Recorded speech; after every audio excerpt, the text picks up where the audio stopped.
Welcome back to another episode of Rock Boys Football late Christmas Eve. Shane Beamer, the South Carolina Gamecocks, landing another commitment that, once again, not going to get picked up by the national media.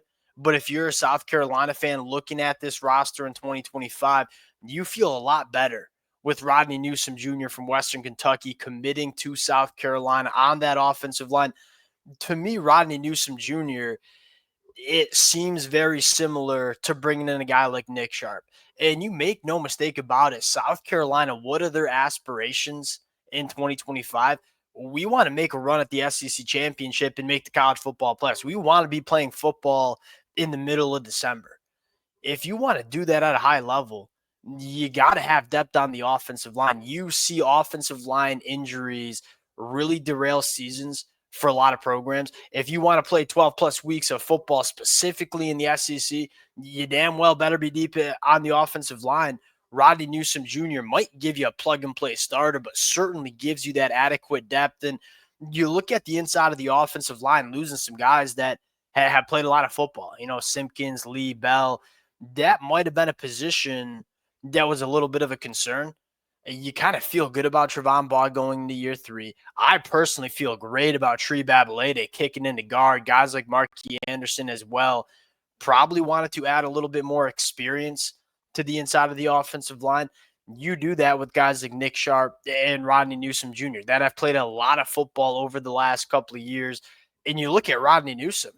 This is a guy that graded out one as one of the best guards in Conference USA last year at Western Kentucky. I mean, 407 pass per opportunities. He gave up 1 sack, 6 pressures, exceptional numbers. And I think he's one of those guys that this is why you love the transfer portal. Rodney Newsom enrolls at Memphis to start his career, goes the JUCO route, works his way up to Western Kentucky, continues to get better as a football player, and now he's got a chance to play for what I think is going to be one of the best and dangerous teams in the SEC in 2025. As college football fans, this is why we like the transfer portal. Like guys like Rodney Newsom.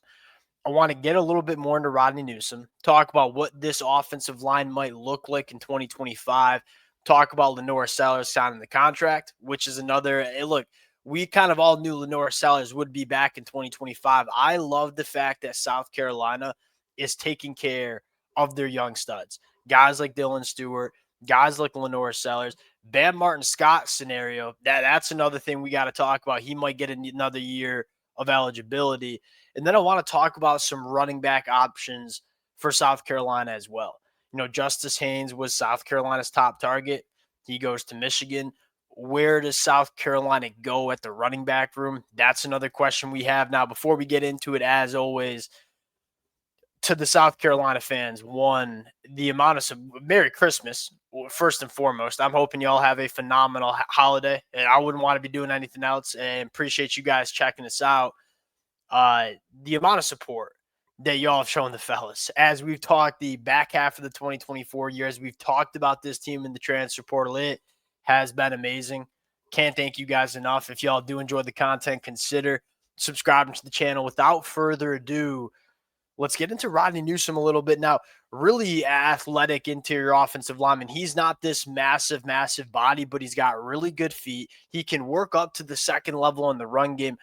I wouldn't say he's the most physically imposing off the line at scrimmage, but you talk about double teams, and then you talk about working up to linebackers. That's where Rodney Newsom excels. And then as a pass protector, the dude's absolutely nails.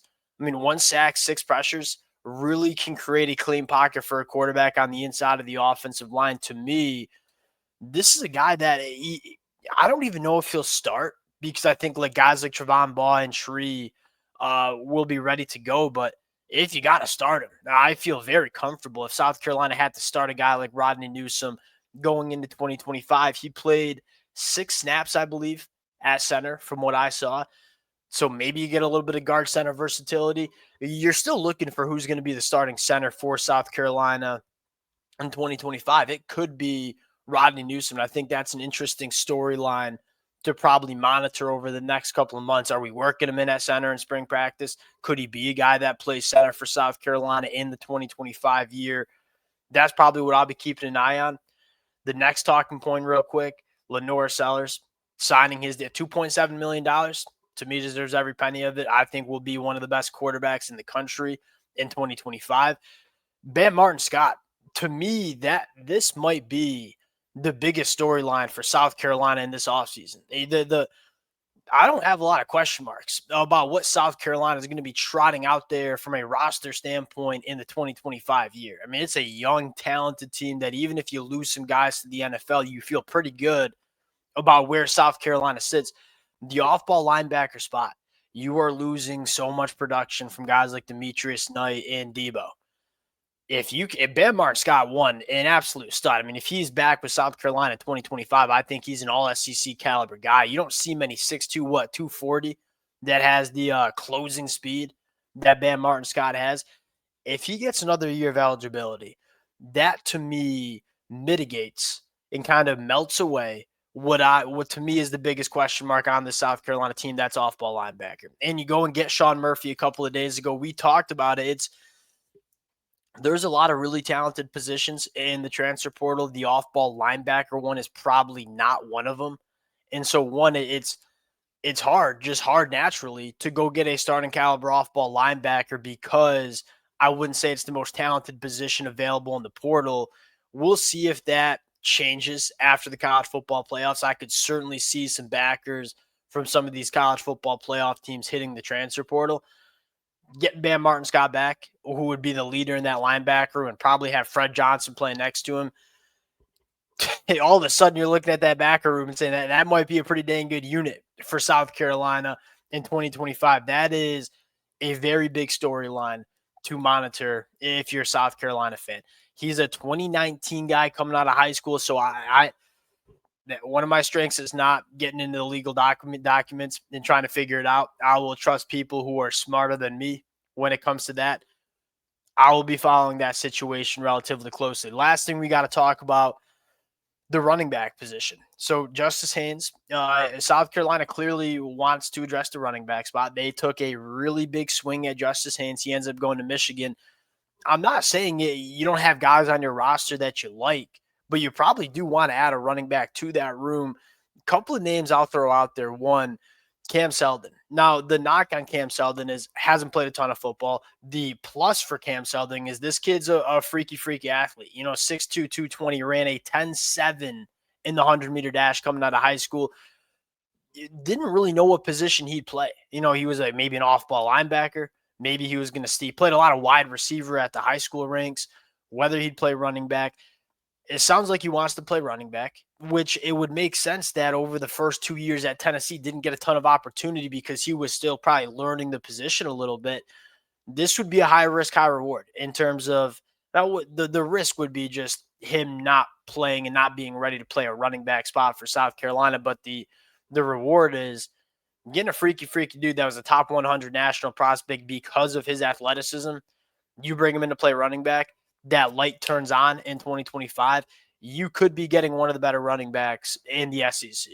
And so maybe you want to go that route and say, hey, let's take a little bit of a flyer on a guy like Cam Seldon who hasn't played a ton of football but could be very good if he kind of figures it out at the running back spot. A safer addition would be Tawi Walker from Wisconsin. Tawi Walker, 5'9", 220. You won't see – he's a muscle hamster. Like the definition of one.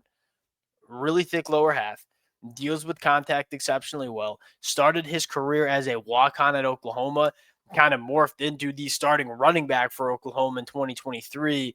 And then in 2024, transfers to Wisconsin, goes for over 850 yards, forced 46 missed tackles. This is a ball player at the running back position. Now, he doesn't give you that second level explosiveness that you might be looking for.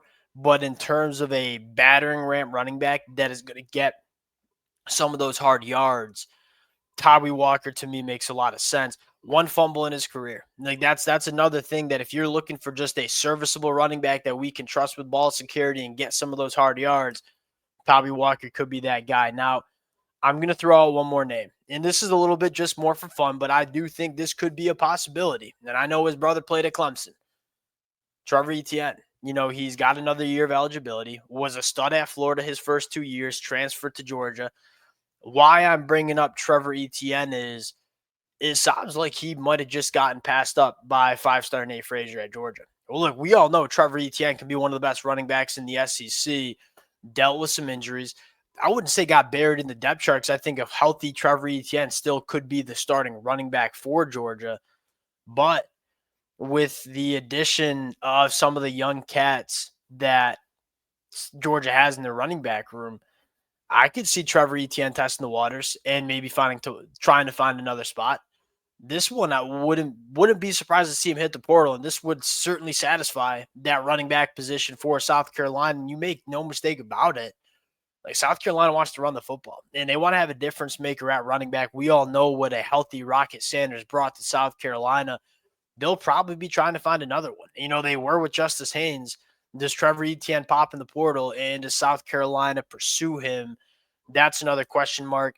There's a few other good running backs, and we'll see if we'll get a sense if South Carolina really wants to add a running back in terms of, hey, we went after Justice Haynes, didn't get him.